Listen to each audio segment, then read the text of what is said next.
àkókò yìí gbogbo ẹ̀yin olólùfẹ́ ìkànnì Jígí Alára ìkànnì 24 tó fìdí pagbá sílùú Ìbàdàn nípínlẹ̀ Ọ̀yọ́ níbi táwa ti máa ka ìròyìn gẹ́gẹ́ bí àkọlé ìtàn níbi táwọn òkè ti ń sọ irọ́ di ọ̀rọ̀ kó tó di pa àrọ́rọ̀ sọ torí pẹ̀lú Ìmísí Odùduwà ó ní gbogbo ọ̀rọ̀ tó ń jáde lẹ́nu wa o gbogbo ẹ̀yin olólùfẹ́ wa pátá gbogbo yín la kí o gbogbo yín la kí ẹsẹ̀ tí ẹ̀ ń wò wá tẹ̀ ń tẹ́tí gbọ́ wa ní gbogbo ìgbà ojú tẹ̀ fi ń wò wá kò ní fọ́ etí tẹ̀ fi ń gbọ́ wa kò mà ní dohun tẹ́ máa náwó lé lórí orúkọ ọmọ báyìí wà níjànú ọmọ o okùn tẹ́ rí yẹn níjànú ẹ̀sìn Imam Abdulwaheed òun náà mà lórúkọ tẹ̀mí jẹ́ o kí ni kẹta tó mú wá fún yín fún ti àkókò yìí ẹ tún máa bá wa ká lọ lórí ìkànnì Jígí Alára á gbádùn ara wa gan-an.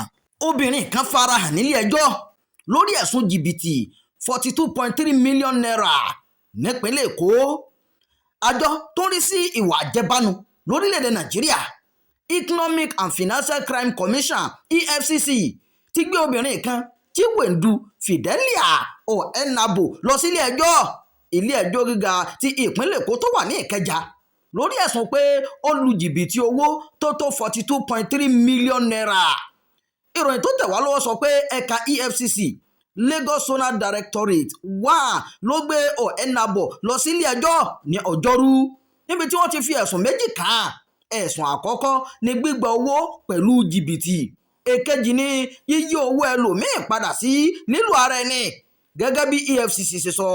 Wọ́n fi ẹ̀sùn kan Ohenabo pé ó gba 42,345,000 lọ́wọ́ Musa Muhammed Jida ní ọdún 2025 lẹ́yìn tí ó sọ pé òun máa pèsè 45,000 litre epo bẹntiróòlù eléyìí tí a tún mọ̀ sí PMS fún o pẹ̀lú 941 naira fún lítà ẹyọ kan dondo.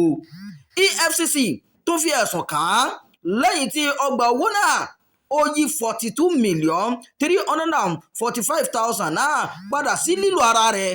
Nígbà tí wọ́n ka ẹ̀sùn náà síwájú adájọ́ MA Lawal, Ohenabo jẹ́wọ́ pé òun jẹ̀bi ẹ̀sùn àkọ́kọ́ nígbà tí ó sọ pé òun kò jẹ̀bi ẹ̀sùn kejì o. Ẹ̀sùn àkọ́kọ́ ni pé ó gba owó náà lọ́wọ́ Jida lábẹ́ àwáwí asán pé òun máa pèsè epo bẹntiróòlù fún un. Ẹ̀sùn kejì sì ni pé ó lo owó náà lọ́nà àìṣòdodo fún àǹfààní ara rẹ̀. Wọ́n sọ pé àwọn ẹ̀sùn náà lòdì sí àwọn ìpín kan nínú Advance Fee Fraud and Other Fraud-Related Offences Act 2006 àti Criminal Law of Lagos State tọdún 2015. Lẹ́yìn tí Ohenabo ti gba ẹ̀sùn àkọ́kọ́, agbẹjọ́rò EFCC HU Konfana Isa béèrè fún kí ilé ẹjọ́ tẹ ọ̀rọ̀ náà síwájú kí wọ́n lè bẹ̀rẹ̀ ìgbẹ́jọ́ lórí ẹ̀sùn kejì. Adájọ́ Lawal wá dá ọ̀rọ̀ náà dúró fún àyẹ̀wò àwọn òtítọ́ tó wà lórí ẹ̀sùn àkọ́kọ́ àti láti bẹ̀rẹ̀ ìgbẹ́jọ́ lórí ẹ̀sùn kejì. Adájọ́ náà tó pàṣẹ pé kí wọ́n fi Ohenabo sí àtìmọ́lé ní àgọ́ àtìmọ́lé ìjọba títí tí ìgbẹ́jọ́ náà yóò fi tẹ̀síwájú o. Ìròyìn fún ti àkókò yìí kò ní jù báyìí lọ. Ẹ má gbàgbé láti máa darapọ̀ mọ́ ìkànnì yìí, ẹ máa pín ká, ẹ máa fèròǹgbà ẹ sábàlá àríwúsí. Ẹ ṣeun bí ẹ ti ṣe ń darapọ̀ mọ́ wa.